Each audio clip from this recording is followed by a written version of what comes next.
The morning light brushed gently across the lawns of Adelaide Cottage when Prince William returned home earlier than anyone expected. The house, usually alive with laughter and chatter, felt oddly still.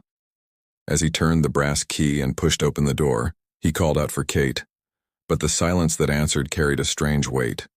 Then he heard it, soft, trembling, unmistakable. Kate was crying. In all their years together, he had rarely seen her like this.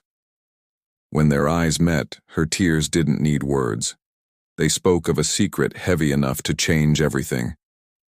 That night, when Prince William opened the door, he walked not just into his home, but into the beginning of a revelation that could shatter the royal world itself. If you love powerful, real-life royal moments that reveal the truth behind the crown, make sure to hit like, subscribe, and share this video. It helps us bring you more stories that uncover the emotions, courage, and secrets behind palace walls. And as you watch, ask yourself, what would you do if one envelope could change everything you believed about your family?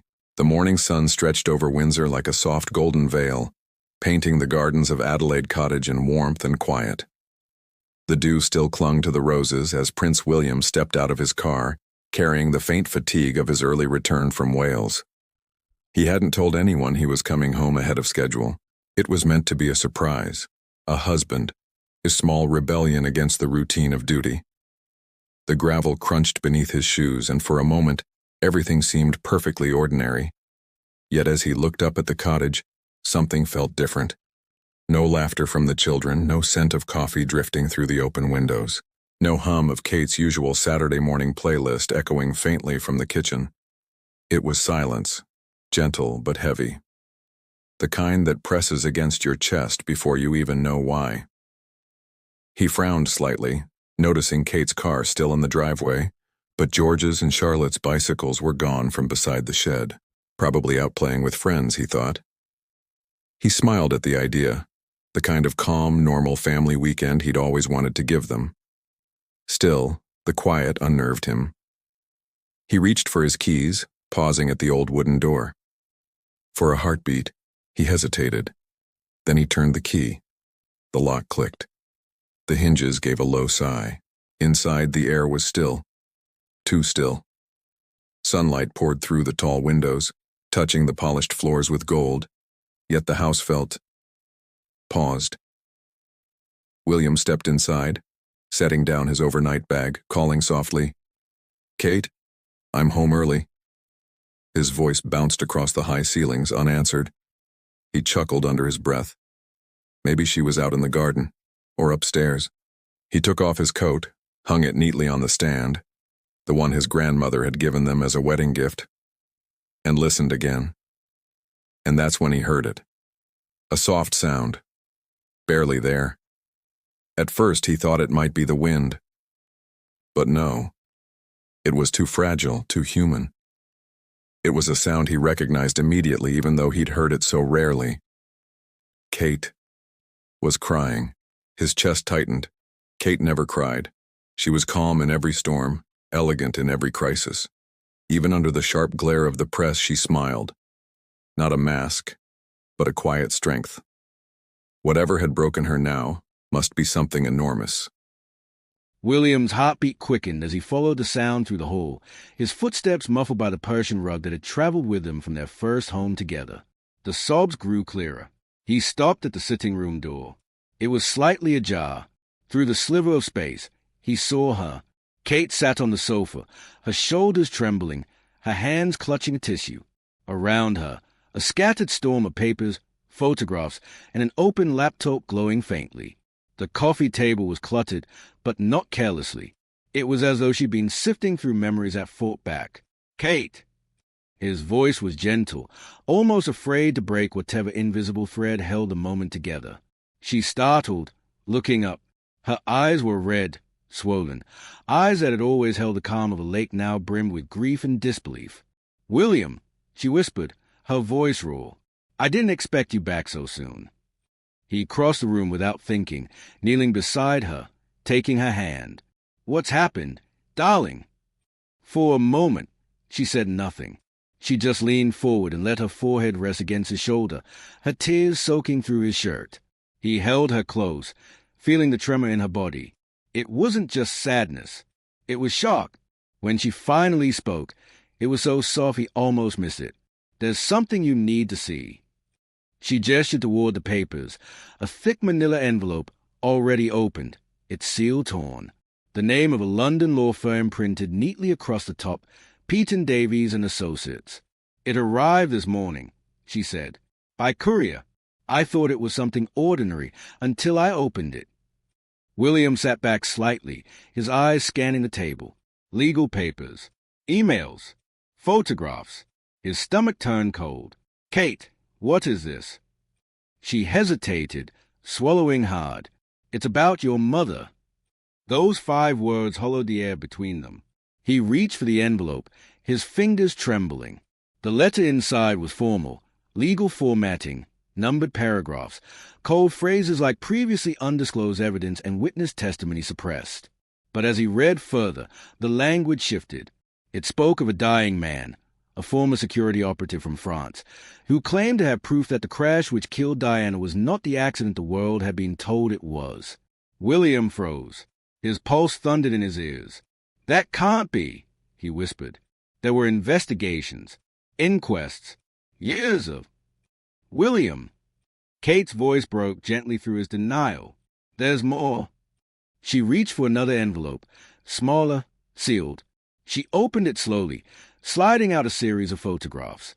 Black and white, grainy, taken from a distance. The Pont de El Alma Tunnel, 1997. 2 dark vehicles flanking the tunnel entrance. Headlights positioned like watchful eyes. Another photo, the same cars pulling away minutes after the crash. William stayed, unblinking. "My God!" Kate pressed her hand over his. "If these are real, then everything we've been told was a lie." He sank back into the sofa, his breath unsteady. For years he had tried to bury the ache of losing her, the media frenzy, the endless theories, the cruel circus of speculation. But now, sitting here, it was as though all those ghosts had found their way back into his home. He whispered, "Why now? Why send this to you? To us?" Kate looked at him, tears shimmering again. "The letter says the man's dying. He wanted the truth to reach you before he goes." William stared at the photograph again, his vision blurring. And then he noticed another envelope, thinner, marked personal effects, confidential. Inside lay photocopied pages of handwriting he would recognize anywhere. His mother's. He unfolded the first page with trembling hands. The words leapt at him like echoes from the past. "I know they're watching me. Not just the photographers in the mall. Someone different. Someone in a gray suit. His car's government plates." William's breath caught. Each line was a dagger. Paranoia. Fear. The unmistakable voice of a woman who had felt hunted. He closed his eyes. For years, he'd told himself her fears had been the price of fame. Now, sitting beside his wife, the possibility that she'd been right twisted his stomach with rage and sorrow. Kate reached out and whispered, "William, what if she knew?" The clock ticked in the background, steady, indifferent, as he sat there, clutching the letter that might change everything. For the first time in years, Prince William felt something he thought he'd outgrown, helplessness. And in that quiet, heavy moment, as the shadows stretched across the floor, one thought anchored itself in his mind. If this is true, then someone murdered my mother. He looked at Kate, her hand still resting on his, her eyes full of both fear and faith. And though neither spoke another word, both understood the same truth. When William opened that door, he hadn't just walked into his home. He had stepped into a mystery that could tear open the heart of the monarchy and rewrite the legacy of Diana forever. The clock in the sitting room ticked steadily, a sound so ordinary it almost mocked the storm rising between them. Kate sat quietly, her fingers still gripping a tissue, her gaze distant, as though she were seeing the world not as it was, but as it had suddenly become, fragile, uncertain, terrifyingly altered. William leaned forward, staring at the scattered evidence before him. The words on the pages felt unreal, like a nightmare typed in perfect grammar. He could read every sentence, but his mind refused to absorb them all at once. Previously undisclosed evidence, suppressed witness testimony, photographic documentation never reviewed by official inquests. His throat tightened. The law firm's tone was coldly factual, yet beneath it lay an accusation powerful enough to fracture history. He looked up at Kate. "How long have you been sitting here with this?" Her lips trembled slightly. "Since morning. I kept thinking, maybe I misread it. Maybe it was some cruel fabrication. But then I saw the handwriting, William. Your mother's handwriting." He swallowed hard. The memories hit him in waves. His mother's laughter echoing in Kensington Palace, her perfume lingering on his clothes after one of her long hugs, the quiet strength she carried even when the cameras were merciless. And now, this. He picked up the diary pages again, flipping through the photocopies carefully, as though they might crumble in his hands. The ink was uneven in places, smudged slightly, as if written in haste or fear. One line caught his eye. Charles called. "Ask where I'll be staying in Paris. Why does he suddenly care about my schedule?" William froze. His stomach lurched as the meaning sank in. She was frightened, he murmured. She knew something wasn't right. Kate nodded. "There's more." She mentioned being followed. Strange cars, government plates, phone calls that ended in silence. He looked up sharply, eyes glistening. "She told people about this." "Not officially," Kate said softly. "It seemed she wrote it privately. Maybe she didn't trust anyone enough to speak out loud." William pressed his hands against his forehead, trying to think clearly, but the images kept flashing through his mind. The tunnel, the flashing lights, the photograph that had haunted every newsstand in the world. "All my life," he whispered, "I believe she died in a tragic accident. That she was hunted by the press, not by—" He couldn't finish the sentence. Kate reached out, her voice trembling but steady. "William, look at me. We don't know if it's all true. We have to be sure before we believe it." Her words were meant to comfort, but even she didn't sound convinced. He picked up one of the photographs again, the grainy black and white image showing two shadowed cars near the tunnel's entrance. The timestamp glared at him like a cold, undeniable truth. "Those cars," he said quietly. "They were never mentioned in the reports.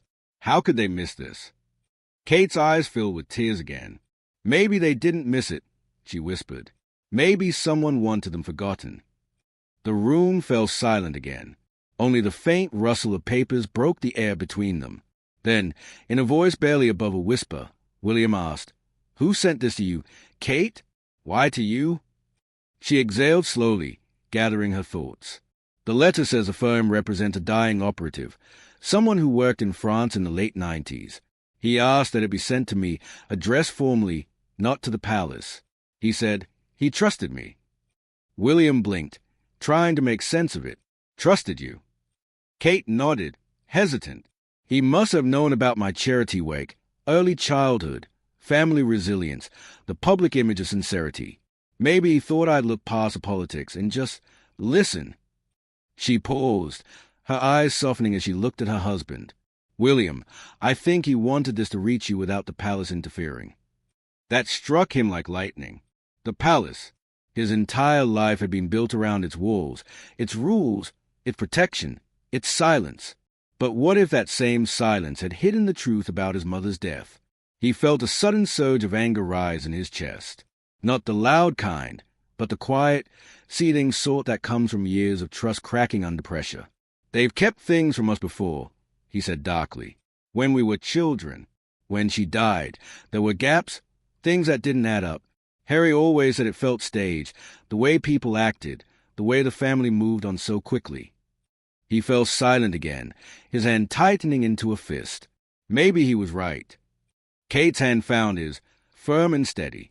"If we let anger lead, we'll lose perspective. Whatever this is, we have to be careful, not just for us, but for George, Charlotte, and Louis." William looked toward the hallway, where their children's laughter sometimes echoed through the evenings.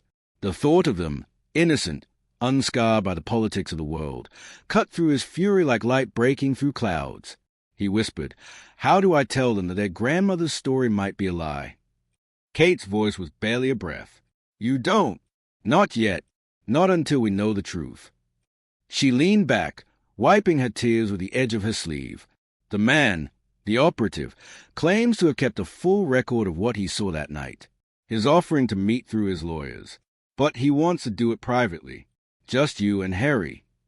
William's eyes widened slightly. Harry? Yes, she said. Is being contacted to.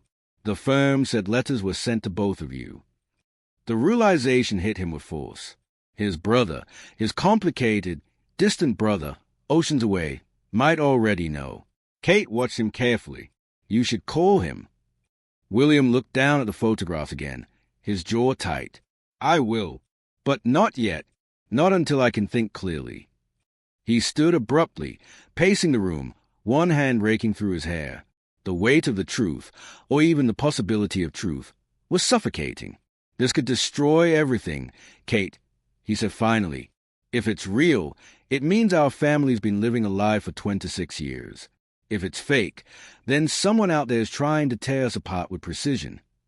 She rose quietly, crossing the room toward him. Either way, she said softly, we'll face it together. For a moment, they simply stood there. Two people caught between history and heartbreak, surrounded by the ghost of a past that refused to stay buried. Then William turned to her, his voice steady but full of pain. When I opened that door today, I thought I was coming home. Now it feels like I've opened something else, something that won't close again.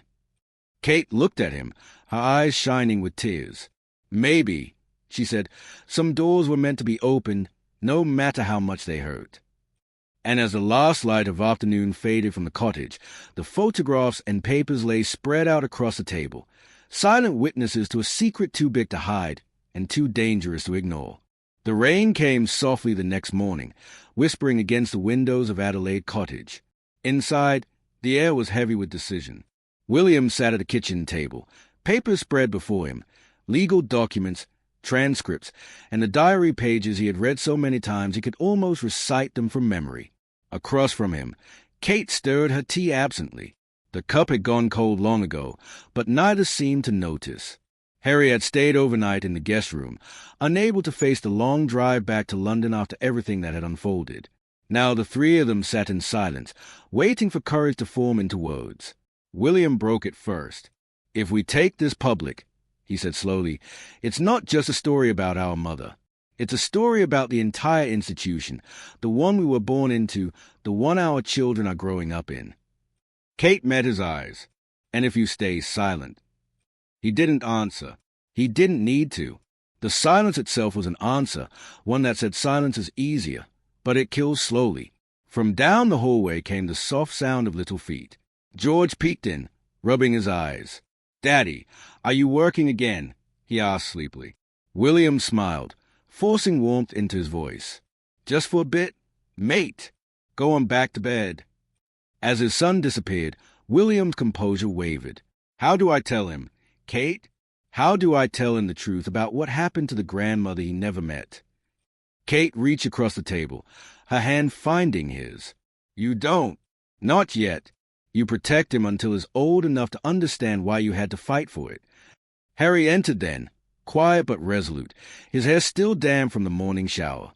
He poured himself coffee, black and strong, then sat beside his brother.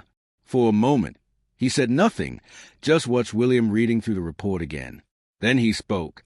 We have to meet them. William looked up. The lawyers? No, Harry said. The people behind it all. The ones who sent this. They are ready to go public, but they want our blessing first. They said without our voices, the evidence loses its power. William's expression hardened. And with our voices, we risk everything. Harry nodded. Yes, but maybe that's the price of truth. Kate's voice broke the silence that followed. You both know what this means, don't you? The Crown won't protect you. Not from this. You'll be fighting the very institution that raised you. Harry gave a half-smile that didn't reach his eyes. Wouldn't be the first time. William looked down at the photographs again, the grainy black and white images of that night in Paris. The tunnel, the headlights, the smoke, the blurred faces of men who had never been named. He could feel the ache of every unanswered question pressing down on him. He whispered, almost to himself, Mum deserved better than silence. Harry nodded quietly. Then let's give her what she never got, justice. 2 weeks later, London, undisclosed location. A heavy oak door closed behind them as William, Harry, and Kate stepped into a discreet conference room. Waiting inside were the senior partners of Pete and Davies and Associates and 3 individuals whose faces were familiar from classified briefings and old government files. James Crawford, the frail ex-MI6 operative who had set everything in motion, sat in a wheelchair at the head of the table. His skin was pale, his voice a whisper, but his eyes burned with purpose. "Your Highnesses," he greeted softly. "Thank you for coming. I know the risk." William inclined his head. "We came because we want the truth. Not conspiracy. Not vengeance. Truth." Crawford nodded weakly, then listened carefully. Over the next hour, he and his team presented everything: copies of security directives, internal memos, transcripts from long-forgotten meetings, and photographs of vehicles that had been erased from official records. Each piece connected another thread, revealing a web that stretched from the intelligence community to high offices of power, all intersecting in one tragic night in 1997. Kate listened in stunned silence, her heart aching as she watched William's face change with every revelation: disbelief, anger, grief, resolve. When Crawford finished, he looked at the 2 brothers. "You asked for proof. Now you have it. The question is, what will you do with it?" Harry was the first to answer. "We go public. Full transparency. We release everything, every file, every photo. Let the world see what's been hidden for decades." William hesitated, his mind spinning. "And what happens to the monarchy when we do? To our children? To the people who still believe in what this family stands for?" Crawford's voice softened. "What does the monarchy stand for, sir, if it cannot face the truth?" The words struck William like a blow, quiet, but devastating. He turned to Kate, searching her eyes for guidance. Her expression was gentle, but firm. "Your mother once said she wanted her boys to grow up strong enough to follow their hearts, not the rules written for them." William's eyes glistened. "She also said she wanted to be the queen of people's hearts." Kate nodded. "Then maybe this is how she finally becomes that, through the truth her sons choose to tell." The room fell silent. Then William stood, tall and steady, his voice calm but resolute. "We'll support the investigation, under one condition. The focus must be on justice, not scandal. This isn't about destroying the crown. It's about cleansing it." Crawford's eyes filled with quiet relief. Then, "Gentlemen, history begins again." Weeks later, global broadcast. The world watched in stunned silence as the 2 brothers appeared side by side for the first time in years. No titles, no regalia, just William and Harry, sons of Diana. William spoke first, his tone measured but heavy with emotion. "For more than 2 decades, my brother and I have lived with questions about our mother's death. Recently, new evidence has come to light that challenges what we were led to believe. We have decided, together, to support a full and independent investigation." Harry continued, his voice firm but thick with feeling. "This isn't about revenge. It's about truth, for our mother, for our families, and for every person who has ever been silenced by power." Across the world, screens flickered with their image: 2 brothers standing not as princes, but as sons reclaiming a stolen story. Later that night, back at Adelaide Cottage, William stepped out into the quiet garden. The moon shone over the lake, the roses heavy with rain. Kate joined him, wrapping a soft shawl around her shoulders. "You did it," she said quietly. He smiled faintly, his eyes glistening. "No, we did." From the house, faint laughter echoed, the children, still awake, still innocent. William turned toward the sound, a small, peaceful smile touching his lips. "For years," he said softly, "I carried her memory like a wound. But tonight, for the first time, it feels like a promise." Kate slipped her hand into his. A promise kept. As the camera fades, the scene lingers, 2 figures silhouetted under the silver moonlight, standing where love and truth finally met. And for the first time in 26 years, Diana's sons were no longer just heirs to a crown. They were guardians of a truth that if this story moved you, take a moment to share it. Sometimes, behind the crowns and cameras, the real power lies in truth, and in love strong enough to face it. Subscribe for more human, emotional royal stories that remind us